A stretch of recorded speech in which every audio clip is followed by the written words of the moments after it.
അതിന്റെ താവടി അതുപോലും തങ്ങളുടെ ഒരു കറാമത്തായി ഇന്നും അതിന്റെ പിൻതലമുറക്കാർ ഒരു പണിയെടുക്കാതെ നിങ്ങൾ മമ്പുറത്ത് എന്നാ നോക്കിയാൽ കാണാം കുറെ ആളുകള് അവരത് മനസ്സിലാക്കി നിങ്ങൾ കൈ നീട്ടി ജീവിച്ചോളാൻ പറഞ്ഞു. അവര് കൈ നീട്ടാൻ അവിടെ പോണ്ട, തങ്ങളുടെ മക്ബറയുടെ മുമ്പിൽ ഇങ്ങനെ നിൽക്കും. വൈകുന്നേരം ആകുമ്പോഴേക്ക് കയ്യിൽ നിറയെ കാശ് കിട്ടും. തങ്ങൾ ഇങ്ങനെ കാണിച്ചതാണ്, ഒരു പണിയെടുക്കാതെ കാശ് കിട്ടാനുള്ള ഐഡിയ. തങ്ങളുപ്പാപ്പ വാരിക്കോരി കൊടുത്തു അവസാനം ഒരു വിഭാഗം വന്നപ്പോ ആ വിഭാഗത്തിന് കൊടുക്കാനില്ല, കയ്യിലുള്ളത് മുഴുവനും തീർന്നു എന്നിങ്ങനെ കൈ മലർത്തി കാണിച്ചു അത്രേ. അതിന്റെ താവടി അതുപോലും തങ്ങളുടെ ഒരു കറാമത്തായി ഇന്നും അതിന്റെ പിൻതലമുറക്കാർ ഒരു പണിയെടുക്കാതെ നിങ്ങൾ മമ്പുറത്ത് എന്നാ നോക്കിയാൽ കാണാം കുറെ ആളുകള് ഇങ്ങനെ ജീവിക്കുന്ന ഒരു വിഭാഗം. അവരത് മനസ്സിലാക്കി നിങ്ങൾ കൈ നീട്ടി ജീവിച്ചോളാൻ പറഞ്ഞു. അവര് കൈ നീട്ടാൻ അവിടെ പോണ്ട, തങ്ങളുടെ മക്ബറയുടെ മുമ്പിൽ ഇങ്ങനെ നിൽക്കും. വൈകുന്നേരം ആകുമ്പോഴേക്ക് കയ്യിൽ നിറയെ കാശ് കിട്ടും. തങ്ങൾ ഇങ്ങനെ കാണിച്ചതാണ്. ഭിക്ഷ എടുക്കരുത് എന്നുള്ളത് അള്ളാഹുവിന്റെ ഹബീബ് സല്ലല്ലാഹു അലൈഹി വസല്ലമയുടെ അധ്യാപനാണ്. അതായത് താഴെയുള്ള കൈകളേക്കാൾ പരിശുദ്ധമാണ് മേലെയുള്ള കൈകള്. കൊടുക്കണ്ട എന്നല്ല, സദക്ക കൊടുക്ക, അത് ഭിക്ഷയല്ല. ഈ എരന്ന് വാങ്ങല്ലേ, എരന്നിട്ടേ തിന്നുള്ളൂ എന്ന് പറയുന്ന ആ ഒരു വിഭാഗം ഉണ്ടല്ലോ, അതിൽപ്പെട്ട ഒരു സംഭവമാണ്. ഇയാള് ഫസ്റ്റ് പറഞ്ഞു വന്നപ്പോ ഞാൻ സെൽഫ് ട്രോൾ ആയിട്ട് തോന്നി, പക്ഷെ അതൊരു കറാമത്തായിരുന്നു എന്നാ പറഞ്ഞത്. ഇവരെ കറാമത്തിന്റെ കോലങ്ങളാണിത്. ഇവരുടെ കറാമത്ത് എന്ന് പറഞ്ഞു കഴിഞ്ഞാൽ ഇങ്ങനെയൊക്കെയാണ് മനസ്സിലാക്കുക. ഇൻഷാ അല്ലാഹ് കൂടുതൽ പറഞ്ഞു പോകുന്നൊന്നുമില്ല, അതിൽ തന്നെ കുറെ കാര്യങ്ങൾ ഉണ്ടായിരുന്നു. ഇനി മുജാഹിദ് ബാലുശ്ശേരി നടത്തുന്ന ഒരു വെല്ലുവിളി, അത് ശരിക്കും കേൾക്കുകയും വേണം. അതിന് ഈ പറയപ്പെട്ട ആളുകൾ ആരെങ്കിലും മറുപടി നൽകിയിട്ടുണ്ടോ അല്ലെങ്കിൽ നൽകാൻ സാധ്യതയുണ്ടോ എന്നുള്ളത് ഒന്ന് പരിശോധിക്കുകയും വേണം. വീഡിയോയിലേക്ക് നോക്കും. വിശുദ്ധ ഖുർആനിൽ കുട്ടികൾക്ക് വേണ്ടി അല്ലല്ലാത്തൊരു വലിയനോട് ചോദിച്ച ഒരൊറ്റ ആയത്ത് ഞാൻ സമസ്തക്കാരെ ഈ സ്റ്റേജിൽ വെച്ച് ഖുർആൻ സമ്മേളനത്തിൽ വെച്ച് വെല്ലുവിളിക്കുന്നു. വിശുദ്ധ ഖുർആനിലെ 114 അധ്യായങ്ങളിൽ ഒരൊറ്റ ആയത്ത് ഒരു കുട്ടിക്ക് വേണ്ടി തേടിയത്, ഒരു അമ്പിയായിനോട്, ഒരു ഔലിയായിനോട് തേടിയത് നിങ്ങൾ കാണിച്ചു തന്നാൽ നിങ്ങൾ പറയുന്ന പണി മുജാഹിദ് പ്രസ്ഥാനം എടുക്കും. രോഗം വന്നിട്ട് ശിഫയാക്കാൻ, അല്ലെങ്കിൽ പിന്നെ അല്ലാഹുമ്മ റബ്ബന്നാസ് എന്ന് പറയുന്നതിൽ എന്താ അർത്ഥം? CM മടവൂരാ രോഗം മാറ്റുന്നെങ്കിൽ CM മടവൂരെ രോഗം മാറ്റണേ പറഞ്ഞാൽ പോരെ? താങ്കളാണ് രോഗം മാറ്റുന്നതിൽ ഏറ്റവും ഉത്തമം എന്ന് പറഞ്ഞാൽ പോരെ? അള്ളാഹ് അങ്ങ് പറഞ്ഞാൽ പോരെ? ഇതിൽ നിന്ന് അമ്പിയാക്കൾ പുറത്തല്ല, ഓലുള്ളില, ഓലയും വിളിക്കാം, പക്ഷെ ഇലാഹാണെന്ന് വിശ്വസിക്കരുത്. ഇപ്പോഴത്തെ വാദ ഇലാഹാണ്. നമുക്ക് ഒരു അന്യ പെണ്ണിനെ ബന്ധപ്പെടും, എന്റെ ഭാര്യ എന്ന് കരുതിയ അവൾ അന്യല്ല ഉണ്ടാവുമോ? കള്ളു കുടിക്ക, നല്ല മിൽക്ക് ജ്യൂസാ, അങ്ങനെ വിചാരിച്ച കയ്യോ പലിശക്ക് പൈസ അത് ഞാൻ അധ്വാനിച്ച് കഷ്ടപ്പെട്ട് വേർപ്പൊയ്ക്ക് ഉണ്ടാക്കിയാന്ന് ഒരുത്തം വിചാരിച്ചോണ്ടതാവോ? ഇലാഹല്ല എന്ന് വിചാരിച്ചിട്ട് ഇലാഹിന് കൊടുക്കേണ്ട മുഴുവൻ കൊടുക്കുക. അങ്ങട്ടേലെ പൊരേലെ പെണ്ണിന് ചുംബനം, എന്താ വിചാരോ? ഭാര്യയാണ്. ഇതിന്റെ ഭാര്യ തന്നെ. ആലോചിച്ചു നോക്കണം നിങ്ങൾ, എവിടെയാണ് ഈ സമുദായം എന്ന് ആലോചിച്ചേ. അതുകൊണ്ട് നിങ്ങളോട് അവസാനിപ്പിക്കുമ്പോ 2 ഖുർആനിക വചനം ഞാൻ പറയാം. ഇന്നല്ലദീന ഖാലൂ റബ്ബുനല്ലാഹ് സുമ്മ ഇസ്തഖാമൂ തതനസ്സലു അലൈഹിമുൽ മലായികതു വല്ലാ തഖാഫു വലാ തഹ്സനു വഅബ്ശിറു ബിൽ ജന്നത്തില്ലതി കുൻതും തുഅദൂൻ. 41-ാം അധ്യായം 30-ാമത്തെ വചന. ഇന്നല്ലദീന ഖാലൂ റബ്ബുനല്ലാഹ്. നമ്മുടെ ഏറ്റവും വലിയ പ്രത്യേകത എന്താ? ഞാൻ ചോദിക്കട്ടെ, കേരളത്തിലെ സമസ്തക്കാർക്ക് റളീതു ബില്ലാഹി റബ്ബൻ എന്ന് പറയാൻ കഴിയോ? നിങ്ങളത് പറയാറില്ല എന്ന് വിശ്വസിക്കുന്ന ഒരാളാണ് ഞാൻ. അള്ളാഹനെ റബ്ബായി തൃപ്തിപ്പെടാത്ത ഒരു വർഗ്ഗമാണ് നിങ്ങൾ. നിങ്ങൾക്ക് ഈ സമ്മേളനം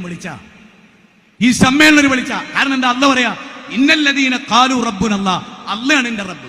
അത് റളീതു, ഞാൻ തൃപ്തിപ്പെട്ടിരിക്കുന്നു. സലാസുൻ മൻ കുന്ന ഫീഹി വജദ ബിഹിന്ന ഹലാവത്തൽ ഈമാൻ മൻ കാന അല്ലാഹു വറസൂലുഹു അഹബ്ബ ഇലൈഹി മിമ്മാ സിവാഹുമാ വമിന الناس من يتخذ من دون الله اندادا يحبهم كحب الله. കണ്ടോ? അള്ളാഹനെ സ്നേഹിക്കുന്ന പോലെ ഇവർ ചില ഔലിയാക്കളെ സ്നേഹിക്കും. എന്നിട്ട് അള്ളാഹ് പറയുന്നത് മുജാഹിദുകളെ കുറിച്ച്, വല്ലദീന ആമനു അശദ്ദു ഹുബ്ബൻ ലില്ലാഹ്. മുജാഹിദുകൾക്ക് ഏറ്റവും വലിയ ഇഷ്ടം അള്ളാഹിനോടായിരുന്നു. വല്ലാത്തൊരു വാക്കാത്. മുജാഹിദുകൾക്ക് ഏറ്റവും ഇഷ്ടം അള്ളാഹിനോടായിരുന്നു. അള്ളാഹിനെ പറ്റി മാത്രമായിട്ട് പ്രസ്താവിക്കപ്പെട്ടാൽ അവർക്ക് ഇഷ്ടാവൂല. വൈദാ ദുഖിറല്ലദീന മിൻ ദൂനി ഇദാഹും യസ്തബ്ശിറൂൻ. അള്ളാഹിന്റെ പുറമെ ഒരു ഔലിയാനെ പറ്റി പറഞ്ഞാൽ അവർക്ക് സന്തോഷാണ്. 39-ാം അധ്യായം 45-ാമത്തെ വാചന. ലാ ബുർഹാന ലഹു ബിഹി, അല്ലാഹുവിനെ വിളിക്കാൻ ഒരു തെളിവും ഖുർആനിലില്ല. കുല്ലിദു വല്ലദീന സഅംതും മിൻ ദൂനി ഫലാ യംലികൂന കശ്ഫ ദുർരിയൻകും വലാ തഹ്വീല. അല്ലാഹ് പറയണത് ഒന്നും അവർ ഉടമപ്പെടുത്തിയിട്ടില്ല. അല്ലാഹു പുറമെ നിങ്ങൾ മാ യംലികൂന മിൻ കിത്മീർ, നോക്കൂ 35-ാം അധ്യായം 13-ാമത്തെ വചനം, മാ യംലികൂന മിൻ കിത്മീർ, ഈത്തപ്പന കുരുവിന്റെ മുകളിലെ പാട പോലും അവർ അധീനപ്പെടുത്തിയിട്ടില്ല. പിന്നല്ലേ ആകാശഭൂമികൾ നിയന്ത്രിക്കല്. അനമുദബ്ബിറുല്ലാലം, ഏതെങ്കിലും ഒരു നബി അനമുദബ്ബിറുല്ലാലം എന്ന് പറഞ്ഞിട്ടുണ്ടോ? ഏതെങ്കിലും ഒരു വലിയ അനമുദബ്ബിറുല്ലാലം, ഒരു പച്ച കാഫിർ അള്ള വെള്ളത്തിൽ മുക്കി ചാത്തുപോയ ഫിറൗൻ മാത്രമാണ് പറഞ്ഞത് ഞാനാ റബ്ബ്. അത് പറയുന്ന മനുഷ്യലോകത്തങ്ങളിൽ ഞാൻ ജീവിക്കുന്നത്. അതുകൊണ്ട് ഞാൻ അവസാനിപ്പിക്കുന്ന വാചകം നിങ്ങൾ ശ്രദ്ധിച്ചോ. ജൂതക്കുട്ടി മരിക്കാൻ കിടക്കുന്നിടത്തേക്ക് റസൂൽ ഓടിച്ചെല്ലുക. ഇതാണ് എനിക്ക് ഈ സമ്മേളനത്തിൽ ഏറ്റവും ഹൈലൈറ്റ് ചെയ്ത് നിങ്ങളോട് പറയാനുള്ളത്. ജൂതക്കുട്ടി മരിക്കാൻ കിടക്കുക, അവിടേക്ക് റസൂൽ കയറി ചെന്നു, മോനെ ലാ ഇലാഹ ഇല്ലല്ലാഹ് പറ, മോനെ തുഫ്ലിഹു, മോനെ ജയിക്കും, മോനെ ലാ ഇലാഹ ഇല്ലല്ലാഹ് പറ. ഒന്നും ആരാധിക്കപ്പെട്ടുകൂടാ അല്ലാതെ, ഒരു സൃഷ്ടിയെയും ആരാധിക്കപ്പെട്ടുകൂടാ അല്ലാതെ, അത് പറ മോനെ. ആവർത്തിച്ചു പറഞ്ഞപ്പോ ഈ ജൂതക്കുട്ടിയുടെ അച്ഛൻ പറഞ്ഞു, അബുൽ ഖാസിം പറയുന്നത് പോലെ ചെയ്ത മോനെ, അബുൽ ഖാസിം പറയുന്നത് പോലെ ചെയ്ത മോനെ എന്ന് ബാപ്പ സർട്ടിഫിക്കറ്റ് നൽകിയപ്പോ ഷഹാദത്ത് കലിമ ഉറക്ക ചെല്ലി ആ ചെറുപ്പക്കാരൻ ജൂതക്കുട്ടി ഇസ്ലാം സ്വീകരിച്ചു. അശ്രുബിന്ദുക്കൾ കണ്ടടങ്ങളിലൂടെ താടിയെ നനയിപ്പിച്ച് ജുബ്ബക്കുപ്പായത്തിലൂടെ തായോട്ട് കണ്ണുനീർ ഒഴുകിയുമർ റസൂൽ പറഞ്ഞൊരു വാക്കുണ്ട്, അല്ലാഹ് അല്ലാഹ്. നരകത്തിന്റെ അഖിലുകാരനാകാൻ, കത്തിജ്വലിക്കുന്ന നരകത്തിന്റെ അഖിലുകാരാകാൻ വിധിക്കപ്പെട്ട ഒരു മോനെ ഹിദായത്ത് നൽകി അനുഗ്രഹിച്ച അല്ലാഹ് നിനക്ക് സ്തുതി. ഈ വികാരമാണ് വിസ്തത്തിന്റെ പ്രോഫ്കോൺ നടത്തുമ്പോ, ഖുർആൻ സമ്മേളനം നടത്തുമ്പോ നമ്മുടെ വികാരം ഇതാണ്. അല്ലാഹ് നരകം നക്കി തുടക്കുന്ന ഒരുത്തനെ ഹിദായത്ത്. മൂത്താപ്പാന്റെ അടുത്ത് എന്നിരുന്നു, ഹിദായത്തിന് വേണ്ടി കെഞ്ചി ആഗ്രഹിച്ചു, പ്രാർത്ഥിച്ചു. നിങ്ങൾക്ക് വേണ്ടി ഞാൻ അള്ളാഹിനോട് പറയാന്ന് പറഞ്ഞു. മൂത്താപ്പ കുഫറിലായി ശിർക്കിലായി മരിച്ചപ്പോ നബി കരഞ്ഞു. വീണ്ടും ഗദ്ഗതകണ്ഠനായ നബി ഹൃദയം മിടിച്ചു. എന്താ കാരണം?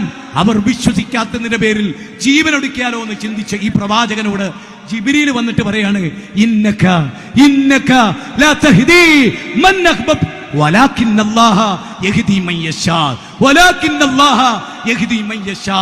നബി നിങ്ങൾ ഉദ്ദേശാക്ക ഹിദായത്ത് കിട്ടൂല. അതുകൊണ്ട് ഇവിടെ ഇരിക്കുന്നവരോട് ഓരോ വ്യക്തിക്കും ഞാൻ എന്റെ ഹമീച്ചാനെ ഓർക്കാൻ, മരിച്ചുപോയ എന്റെ പ്രിയപ്പെട്ട ഹമീച്ചാനെ, ദുബായിൽ നിന്ന് വരുമ്പോൾ മരിച്ചുപോയ ഹമീച്ചാനെ, എത്രയോ വീടുകളിൽ കയറി ലാ ഇലാഹ ഇല്ലല്ലാഹ് പഠിപ്പിച്ച ഹമീച്ചാനെ. ഒരു പണ്ഡിതനായിരുന്നില്ല, പ്രഭാഷകനായിരുന്നില്ല, പക്ഷെ അദ്ദേഹത്തിലൂടെ അദ്ദേഹം കാരണമായി ഹിദായത്ത് കിട്ടിയ എത്രയോ ആളുകൾ ഈ കാസർഗോഡ് ഉണ്ട്. നിങ്ങൾ പലരും നോക്കൂ, നബി സല്ലല്ലാഹു അലൈഹി വസല്ലമ നബിയോട് അല്ല പറഞ്ഞ കാര്യം എന്താ അറിയോ? വദാഇയൻ ഇലല്ലാഹ്, ജനങ്ങളെ അല്ലാഹുവിലേക്ക് ക്ഷണിക്കുന്ന ദായിയ. ഖബറിലേക്കല്ല, ദർഗയിലേക്കല്ല, ഔലിയാക്കളിലേക്കല്ല, അല്ലാഹുവിലേക്ക്. 33-ാം അധ്യായം 45-46 വചന, കുൽ ഹാദിഹി സബീലി അദൂ ഇലല്ലാഹ് അദൂ ഇലല്ലാഹ് അദൂ ഇലല്ലാഹ്. അല്ലാഹുവിലേക്ക് 12-ാം അധ്യായം 108-ാമത്തെ വചനമാണ്. അതെ, ഉദൂ ഇലാ സബീലി റബ്ബിക, നിന്റെ റബ്ബിലേക്കാണ് ക്ഷണിക്കേണ്ടത്.